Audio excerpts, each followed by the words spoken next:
love to me is truth. If someone is suffering, struggling, and they may, come to you and say, what do I do about this? And they're your close friends. You don't want to hurt them. You don't want them to reject you, but you get a strong intuitive knowing of what to say. And it's kind of to shine the light on their own behavior. But you're like, oh, but I don't want to lose them. I don't want them to not like me. So you tell them what they want to hear. And then that soul continues suffering and continues crying out for help. I feel love in its highest essence is truth. When someone's struggling and they come to me and say, Tanya, I feel like I need some help. And like, what are you sensing? And I will tune in and say, are you ready for the messages? Because I have some, and they're going to challenge your belief systems. They're going to challenge what you have aligned with at your core, because you feel that everything's got to be hard, or you feel that there's no gain without pain, or whatever the belief system may be. And so I feel love is where we really help set others free and liberate them, because we bring them truth. And it's when we honor our children, when we're a teacher and our children come and they challenge us when we're kind of full of shit, and then we don't really want children to challenge us. If we don't want that and we're in ego mode, we're going to shame those children, and we're going to tell them, how dare you challenge my authority, and we're going to punish them, and we're going to enslave them and teach them, don't you dare challenge authority again. Is that really love? I think that's the worst thing we could do, and it is definitely not love. So we need to start really understanding what love is, and it's not the romance movies, it's not the Godfather gangster energy. It's really surrender, it's trust, it's truth, it's liberation, and it's freedom. And when you love a soul, like you could deeply love someone. I could love my child so much and want such good for that child. And that child's angry and they're hurting and they want to go in a direction. And the best thing a mother can do or a father can do in this situation, or a lover, you have a lover that you love them and you wish they could trust you. You wish that they could just feel safe and be with you, but they're fighting and there's fire and they got stuff to heal. And so they hurt you and they reject you and they leave. The best thing we can do is to love ourselves through that whole process, check in and say, what part of myself drew this experience to me? What is there inside of myself that needs to be healed, that this situation is really amplifying my attention on?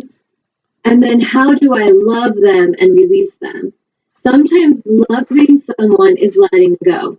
Sometimes loving is speaking truth, loving and honoring your own healthy boundaries, and then letting another go. That is love. It's not stalker energy. It is not Romeo and Juliet. Romeo and Juliet is sick. It is actually very abusive, addictive, and pain body to the core.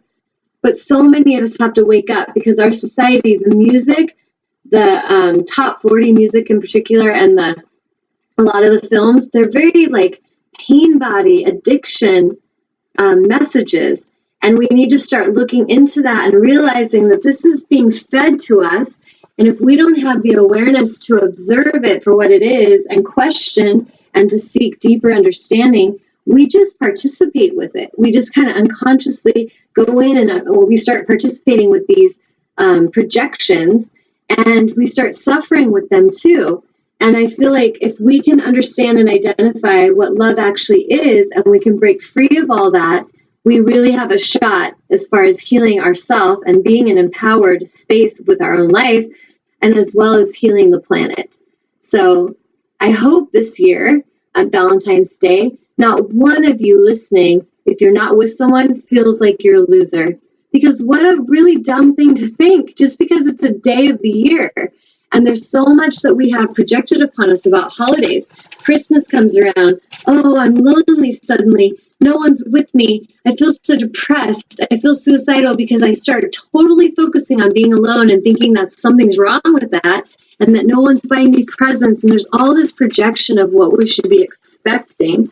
Same thing happens at Valentine's Day. People start to feel depressed. Oh, I don't have a relationship. And it starts fueling the ego. And the ego's like, oh, yes, it's Valentine's Day. I'm going to make this bitch suffer. And I'm going to just tell her how sucky she is and no one wants you. And the ego wants that suffering for you. It's like a dark part of you that wants you to suffer. And if we start ignoring it and we don't feed it, I'm telling you, you will get your alignment and your power back. And it's Valentine's Day. It's a 14th of February. Big freaking deal. It's a day of the year. But if you're in a relationship and you want to go out to dinner and you want to do fun things, go for it. If you're not in a relationship and you want to go out and treat yourself to a nice dinner, go for it. Any day of the week. Doesn't matter what day it is. But really check into how we have these belief systems about an expectation of a day, an expectation of how something should be happening. Expectation creates suffering often. We can have a sense of, I am asking the universe for something. Universe, I would love a soulmate. I would love someone who loves me, honors me, treats me with the deepest respect, who is here to support me, support my soul mission. But here's the thing. I have to be that first. If I want to invite that into my life, I have like hiccups right now. If I want that, I as Tanya have to align with that myself. I have to be the vibrational alignment of that. From that place, now I magnetically will draw it in. But it has nothing to do with expectation. And expectations will cause a lot of suffering in relationships, in any kind of relationship, actually. And so I encourage you to not look at one day of the year as a love day. It's just a projection. Society has a way of telling us what days we should go shopping, what we should go do on those days. It's time to go buy more food and chocolate. If you want to do those things, great. But you might want to actually reinvent some of your own traditions, some of your own heartfelt expressions of what you would like that day to represent. And if you don't feel like anything's going on in your movie that matches up, don't take it personally. Don't feed your ego with it. But I encourage you to see that every single day, from my perspective, is Love Day. Every single day has the potential for us to be in a space of love and honor, starting with self-love, starting with honoring how we really feel, learning how to say no, learning how to say the truth, learning how to speak and let Spirit speak through us with honor and clarity to another, and helping us to be in our power and less in a place of enslavement. That's what I feel love is. So I'm going to take a pause now. Ooh, I was going. Ooh, so you were going. Yes, I was. I need to drink water. You need to take a longer break. Eileen is saying, I feel I have been loving myself now more than ever and have been doing tons of inner work around the area of self-love and relationships. I used to have codependent, attached relationship and would give my power away. Now, I feel like so many of these old patterns are dissipating as I continue to become a new person. Your teaching and aura cleaning over the last few months have been incredible, and I have noticed huge shifts in myself, and I have really been working hard on myself every day. Awesome. Whenever I sense small old egoic things arising in me, I pay attention to what it is teaching me, and then I work on healing those parts, fully accepting them, releasing them, and I feel like I'm 97% of the way there toward self-love, manifesting my dreams and true love. Really? It has come down to daily self-reflection, learning, being receptive to higher guidance, and being our best each day. The more true love and healing will come into our lives. I feel like I'm living a new life and manifesting a better future because each day my goal is to take action that are self-loving to improve life every day. So she says that, and then Ron says, can I get an amen? Well explained, Eileen. He said, being the wife of this wonderful healer angel named Tanya Love. Yeah, that's what he says.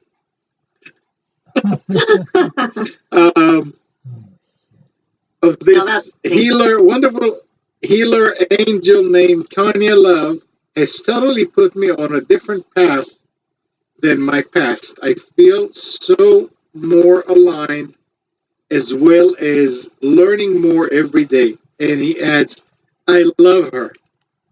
And Eileen Oh, says, I'm so happy for you, Ron, and for Tanya. You are both beautiful souls, and your shared love together is so beautiful to see. Tanya is 15:30. such How could that be right? such a loving person, and I feel so grateful to know her. And Ron says, yes, yes, yes.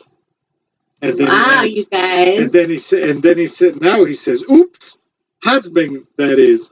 I was going to say, I was like, is he making a joke there, my wife? That truth came out the first time. That's It was right. natural. He cannot take that back. That's so funny. Well, thank you both for your honor. And I feel like I have watched both these humans that are speaking, Ron, my beloved, and Eileen, a beautiful soul sister. And I've seen them both do their work, and I've seen them both show up, and at times where the challenges were there and tears were coming and the truth was put in, that shadow was put right into the light to be healed and transmuted. And these are very courageous souls that I have had the honor to actually assist and work closely with. And yeah, Eileen's one of these souls I was talking about in the beginning, where I see the ones who are coming and doing their healing work. Like, some of these people have had several clearings, and I think there's there's an understanding first that the first session with most clearings is to help a soul learn how to see and help teach them some lessons of perspective. And it's also cellularly shifting and clearing a lot of gunk out of their bodies and out of their auric field. But the second, third sessions, like as they progress, these sessions start delving deeper past life, understanding more enslavement energies that need to really be looked at and released start to come up. And my observation of understanding spirit's reason for this is that for a lot of souls, we can handle so much at one time. For some, if they came and laid on the table and immediately we started telling them every single thing that was happening throughout their lifetimes, and it's really intense, dark things, it could overwhelm a soul and they're just going in the opposite direction. So there's an honor to the dance, and I really see it as a dance where spirit will speak through me, will work through me as a healer, and then we release. And this is me showing and mirroring to the world love. Like, what love really is I allow those to come in when they're ready. I don't need to chase them or prove anything to them. I don't need to convince them that an aura clearing would blow their mind away, would shift so many problems in their life. I can talk about it, but they're going to learn about it from experiencing it. And I don't need to prove it to people. I don't need to waste my time doing that. Even I consider me speaking on this internet show as a gift to the world, as a gift to humanity, as a way to assist the ones who are ready. But when the ones that come in do their work and I observe them and they go through this process of clearings, and it is a process, it's our bodies can take so much release at a time and so much input at a time. So as we get uploaded with consciousness, we can take so much, and then we need time to process that and kind of like incubate it and marinate in that energy for a while. And then we process and we move forward in a new direction. We may have a breakthrough and we have more expansion.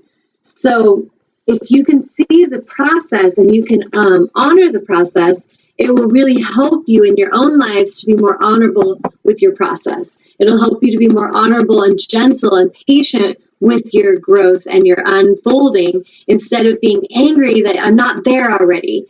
And a lot of what needs to be healed in the collective is this need for instant gratification.